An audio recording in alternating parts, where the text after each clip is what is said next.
بسم اللہ الرحمن الرحیم، السلام علیکم۔ جنرل قمر جاوید باجوہ کے 6 سالہ دور کے اندر کیا مختلف ہوا؟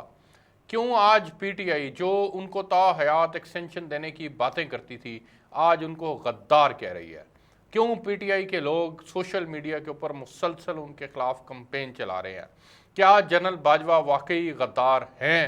ان کی غداری کی داستان آج آپ کے سامنے رکھنے لگا ہوں۔ یہ وہی جنرل قمر جاوید باجوہ ہیں جو عمران خان کے لیے اقتدار کا راستہ ہموار کر رہے تھے، جنہوں نے عمران خان کے راستے کی تمام رکاوٹیں دور کی تھی، اور ان رکاوٹوں میں سب سے بڑی رکاوٹ نواز شریف کی مقبولیت تھی۔ 2016 تک میں جتنے سروے ہوئے ان تمام سرووں سے یہ بات سامنے آ رہی تھی کہ نواز شریف اب بھی پاکستان کے مقبول ترین وزیر اعظم ہیں، وہ پرفارم کر رہے ہیں، وہ دہشت گردی کے چیلنج سے نبرد آزما ہیں، انہوں نے بجلی ختم کی، جو لوڈ شیڈنگ تھی وہ ختم کر دی ہے، انہوں نے معاشی محاذ کے اوپر پاکستان کو بہتری کی طرف لے جانا شروع کر دیا ہے۔ آئی ایم ایف سے ڈیل ان کی مکمل ہو چکی ہے، اور یہ اس وقت تک کے جتنے سروے تھے یہ بات بتا رہے تھے۔ لیکن پھر بیچ میں جنرل قمر جاوید باجوہ آ جاتے ہیں، اور جنرل قمر جاوید باجوہ کے آنے کے بعد نہ صرف حالات بدلتے ہیں بلکہ نواز شریف صاحب کی مقبولیت کو بھی اسی طرح سے مائنس کرنے کی کوشش کی جاتی ہے جس طرح سے عمران خان کو پلس کرنے کی کوشش کی جا رہی تھی۔ یہ وہی جنرل قمر جاوید باجوہ تھے جنہوں نے عمران خان کے راستے کے تمام کانٹے چن دیے، اور ان تمام کانٹوں کو نہ صرف خوش اسلوبی کے ساتھ چنا بلکہ عمران خان کو اقتدار کے اندر باقاعدہ وزیر اعظم کی مسند پر بٹھا بھی دیا۔ انتہائی خوشائن تھا وہ لمحہ جب عمران خان کہا کرتے تھے کہ نیوٹرل تو سب سے اچھا ہوتا ہے، اور جنرل قمر جاوید باجوہ نے نیوٹرل رہ کر بہت اچھا کردار ادا کیا۔ پی ٹی آئی کے لیے انتہائی خوشائن دن تھا وہ جب وہ یہ کہا کرتے تھے کہ نواز شریف کو جنرل باجوہ اس لیے اچھا نہیں لگتا کیونکہ جنرل باجوہ ان کی کرپشن کو ایکسپوز کر رہا ہے۔ بڑا خوشائن دن تھا وہ پی ٹی آئی کے لوگوں کے لیے جب جنرل قمر جاوید باجوہ ان کے لیے اتحادیوں کو منا رہے تھے، جب general Qamar Javed Bajwa lieutenant general Faiz Hameed کو آئی ایس آئی کے اندر لے کر آئے، جب جنرل قمر جاوید باجوہ نے یہاں پر خادم حسین رضوی صاحب کے دھرنے کو ختم کرنے سے انکار کر دیا تھا اور یہ کہا تھا کہ میں نہیں ختم کر سکتا، میں ریاست اپنے لوگوں کے اوپر گولی نہیں چلا سکتی، اور وہ اس لیے کر کے کیا گیا تھا کیونکہ وہ نون لیگ کی غیر مقبولیت کی ایک نشانی تھی، اور یہ بات طے ہو چکی تھی کہ اب ہواؤں کا رخ بدل چکا ہے۔ آصف غفور نے یہ تک کہہ دیا تھا جو اس وقت کے D G I S P R تھے کہ اب ہم 2018 میں نیا پاکستان دیکھیں گے، نئے پاکستان کا خواب سوچا سمجھا گیا، اور پھر وہی ہوا جب حالات بدلے، نواز شریف صاحب مائنس ہو گئے اور ان کی جماعت بھی اتنی سیٹیں نہ لے سکی، جنوبی پنجاب سے بھی ایک نیا محاذ کھڑا کر دیا گیا، اور پھر اسی طرح سے دھیرے دھیرے ٹارگیٹڈ قسم کی الیکٹورل پالیٹکس میں انوالومنٹ ہوئی، ہائبرڈ ڈیموکریٹک سسٹم آیا، عمران خان اقتدار میں آئے، اور عمران خان نے اقتدار میں آ کر نہ صرف جنرل قمر جاوید باجوہ کے ممنون اور مشکور ہوئے بلکہ ان کی مدد سے اقتدار میں آگے بھی بڑھتے رہے۔ جنرل قمر جاوید باجوہ نے ڈی جی آئی ایس آئی بھی تبدیل کر دیا عمران خان کی فرمائش کے اوپر، اور یہی عاصم منیر صاحب جو اس وقت ڈی جی آئی ایس آئی تھے ان کو ہٹا دیا کہ مجھے یہ بندہ پسند نہیں ہے، آپ نیا بندہ لے کر آئیں، اور پھر جو ڈی جی سی تھے یعنی فیض حمید صاحب ان کو ڈی جی آئی ایس آئی لگا دیا گیا، اور پھر انہوں نے کھل کر معاونت کی، کھل کر مدد فراہم کی، 10 سال کے خواب دیکھے گئے، جنرل باجوہ کو ایکسٹینشن دی گئی اور ان کی تعریفوں کے پل باندھے گئے، ان کو قوم کا باپ قرار دیا گیا، اور پھر یہی تحریک انصاف تھی جو جنرل قمر جاوید باجوہ کے لیے باقاعدہ راہوں کے اندر پھول بچھایا کرتی تھی، اور اتنے پھول بچھائے گئے، اتنی محبت کا اظہار کیا گیا کہ ان کا مقدمہ لڑتی تھی پوری تحریک انصاف، لیکن پھر بدقسمتی سے حالات بدلے، اور ان حالات نے ایسی کروٹ لی کہ عمران خان دھیرے دھیرے جب وہ اقتدار کی مسند پر آگے بڑھتے چلے گئے وہ پرفارم نہ کر سکے۔ فوج جو کہ مجموعی طور پر عمران خان کو ایک مسیحا سمجھ بیٹھی تھی، اور جنرل باجوہ کی قیادت کے اندر یہ بات سمجھ رہی تھی کہ عمران خان ہی پاکستان میں حقیقی تبدیلی لائیں گے۔ ایکچول میں وہ ڈان لیکس کی وجہ سے نواز شریف سے ناراض تھی، اور نواز شریف کے ساتھ ساتھ زرداری اور باقی پارٹیوں سے بھی وہ ناراض تھے کہ یہ روایتی سیاستدان ہے۔ عمران خان ایک غیر روایتی سیاستدان ہے، غیر مقبول فیصلے کرے گا، یہ آئے گا اقتدار میں تو آنے کے بعد دنیا جو ہے وہ پاکستان کی طرف نچھاور ہو جائے گی، اربوں ڈالر آئیں گے، ملک کا قرضہ ختم ہو جائے گا، عوام کی بہتری ہوگی، ملک کے معاشی حالات بہتر ہوں گے، عام آدمی کی زندگی بہتر ہوگی۔ یہی خواب ہر فوجی نے دیکھا تھا، ہر فوجی نئے پاکستان کا خواب دیکھ رہا تھا، لیکن جب جب عمران خان اقتدار کے اندر آگے بڑھتے رہے، وہ اپنے فیصلوں سے جنرل قمر جاوید باجوہ کو مایوس کرتے رہے۔ جنرل قمر جاوید باجوہ نہ صرف مایوس ہوئے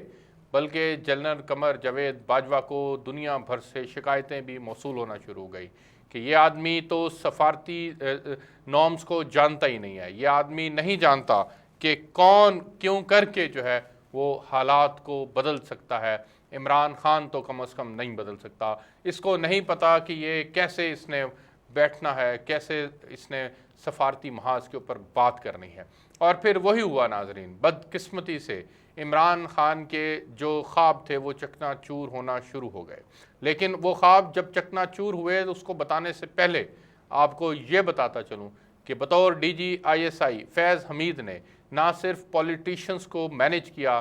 بل پاس کروا کر دیے، اتحادیوں کو مینیج کیا، ان کی حکومت بنوائی اور ان کو اقتدار کے اندر باقاعدہ انگلی پکڑ کر چلایا بھی،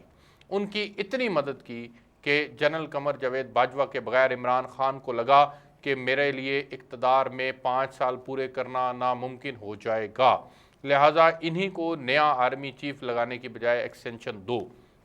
اور پھر وہ ایکسٹینشن بھی دے دی گئی۔ اور اس ایکسٹینشن کے بعد پھر نواز شریف صاحب اور زرداری صاحب کے سامنے یہ بات کھل کر آئی کہ اب اگلے انتخابات جب تک ہوں گے تب تک فیض حمید کو عمران خان نیا آرمی چیف لگا دیں گے، اور پھر فیض حمید ان کے لیے 23 کا الیکشن بھی مینیج کرے گا، اور پھر جب وہ مینیج ہو جائے گا تو پھر ان کے لیے اقتدار جو ہے وہ عوام کی حمایت کی بنیاد پر نہیں ہوگا بلکہ پھر ایک ہائیبرڈ ڈیموکریٹک سسٹم ہوگا۔ اب یہ بات جب سب کے سامنے کھل کر آ چکی تھی تو پھر دوبارہ سے اپوزیشن جماعتیں بھی بیٹھی، فوج نے بھی نیوٹرل رہنے کا فیصلہ کیا۔ جوں فوج نے نیوٹرل رہنے کا فیصلہ کیا،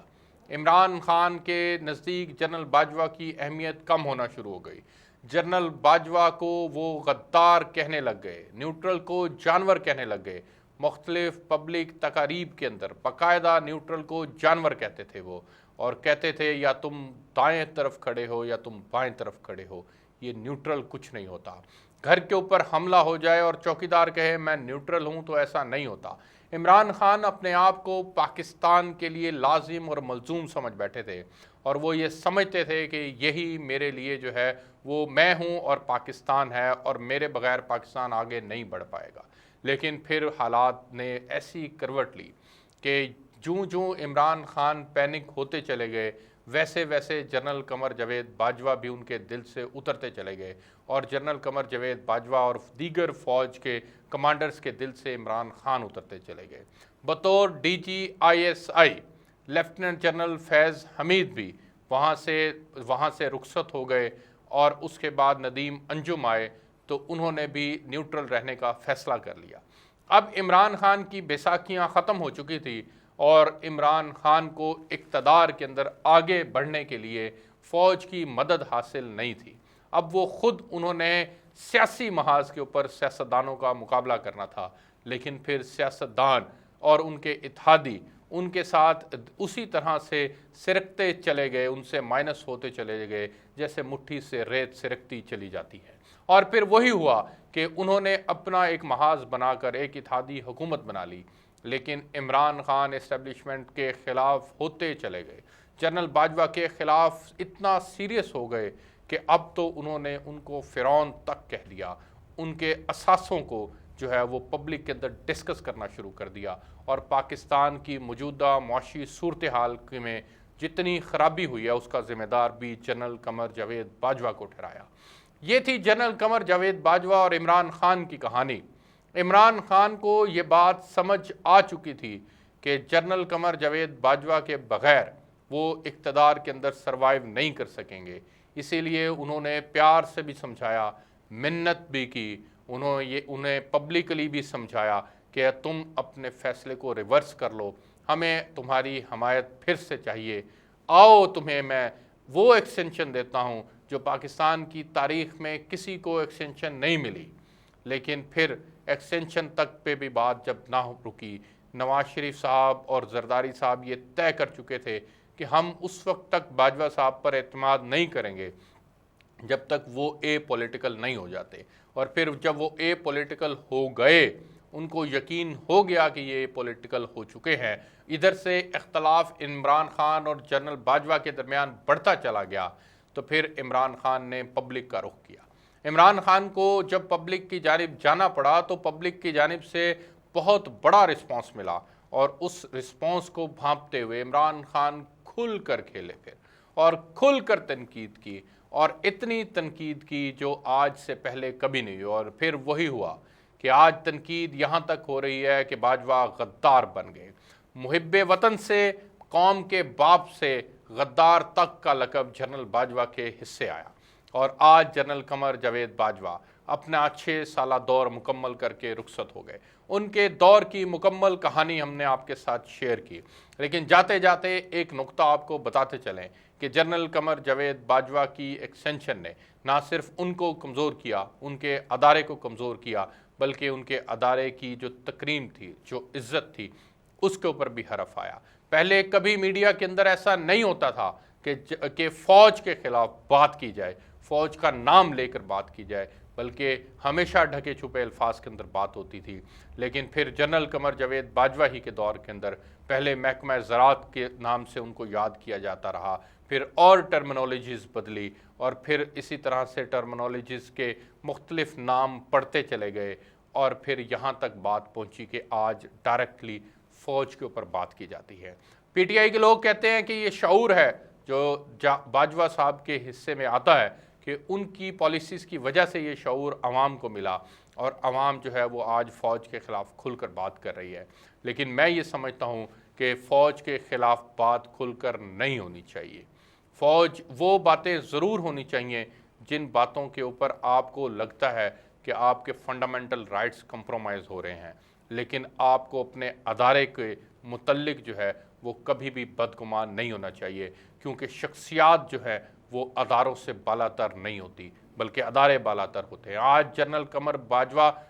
تھے ہو چکے ہیں، وہ اس وقت ہیں نہیں، وہ جا چکے، اور اسی طرح سے عمران خان، اسی طرح سے نواز شریف، اسی طرح سے دیگر پولیٹیشن اور دیگر فوجی سربراہان جو ہیں، جو ماضی کا حصہ تھے، وہ آج اقتدار کے اندر نہیں ہیں۔ آج اقتدار کے اندر کوئی اور ہے، آج اقتدار کے اندر اس لیے کوئی اور ہے کیونکہ اداروں نے باقی رہنا ہے، پارلیمان نے باقی رہنا ہے، فوج بطور ادارہ باقی رہے گا، سپریم کورٹ بطور ادارہ باقی رہے گا، الیکشن کمیشن آف پاکستان بطور ادارہ باقی رہے گا، لیکن شخصیات کو کبھی بھی اداروں سے بالاتر نہیں کرنا چاہیے۔ اس ساری کہانی سے ایک سبق ملتا ہے کہ کسی صورت بھی آئندہ کے لیے ایکسٹینشن کے باب کو نہیں کھولنا، اس کو بند کرنا ہے، اور ہمیشہ کے لیے اداروں کی تکریم کرنی ہے، نہ کہ اداروں کے اندر بیٹھے ہوئے انڈیویجولز کو اداروں سے سپریم کرنا ہے۔ یہ ایک واضح پیغام ہے، اور اسی پیغام کے ساتھ میں آپ سے اجازت چاہوں گا۔